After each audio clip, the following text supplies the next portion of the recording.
Hello दोस्तों, स्वागत है आप सभी का एक बार फिर से मेरे YouTube चैनल पर। आज की वीडियो में हम जानेंगे दोस्तों मौलिक अधिकारों के बारे में। तो अक्सर दोस्तों हम सभी ने मौलिक अधिकारों के बारे में पढ़ा तो होता है, परंतु हमें यह नहीं मालूम होता कि इन मौलिक अधिकारों को भारतीय संविधान में शामिल क्यों किया गया।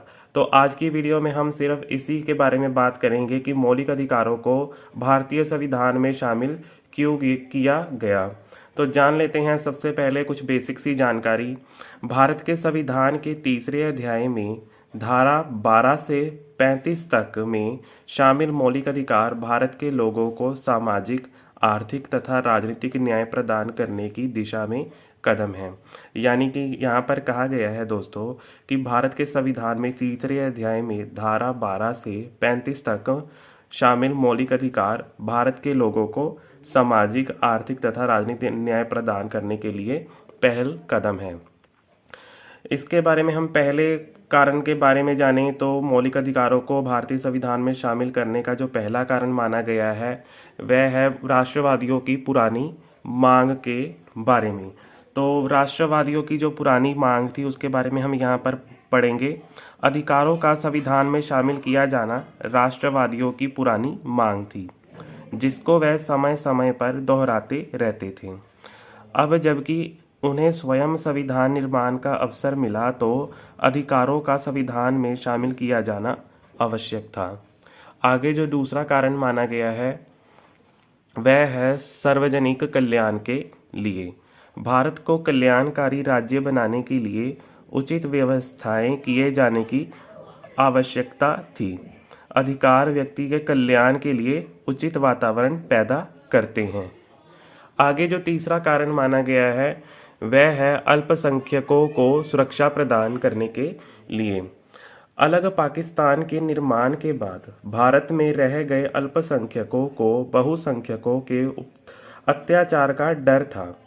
अंत अल्पसंख्यकों के दिलों में विश्वास पैदा करने के लिए संविधान में उचित व्यवस्थाओं का किया जाना आवश्यक था। आगे है हमारा चौथा कारण, आधुनिक राजनीतिक विचारधारा के अनुसार। हमारे देश के संविधान से पहले कई अन्य देशों के संविधान में अधिकारों की व्यवस्था की जा चुकी थी, जिस कारण भारत के निर्माता इससे बहुत ही अधिक प्रभावित हो गए थे, जिस कारण इसका प्रस्ताव रखा गया। आगे है पांचवा कारण, लोकतंत्रीय शासन का आधार। भारत में लोकतंत्रीय सरकार की सफलता के लिए संविधान में मौलिक अधिकारों का शामिल किया जाना भी जरूरी था। लोकतंत्रीय सरकार में नागरिकों को विचारों की अभिव्यक्ति, सरकार की आलोचना करने, सभाएं बनाने, आज़ादी से घूमने फिरने आदि की स्वतंत्रताएं प्रदान की जाती हैं तथा हमने मौलिक अधिकारों द्वारा इनकी व्यवस्था की है।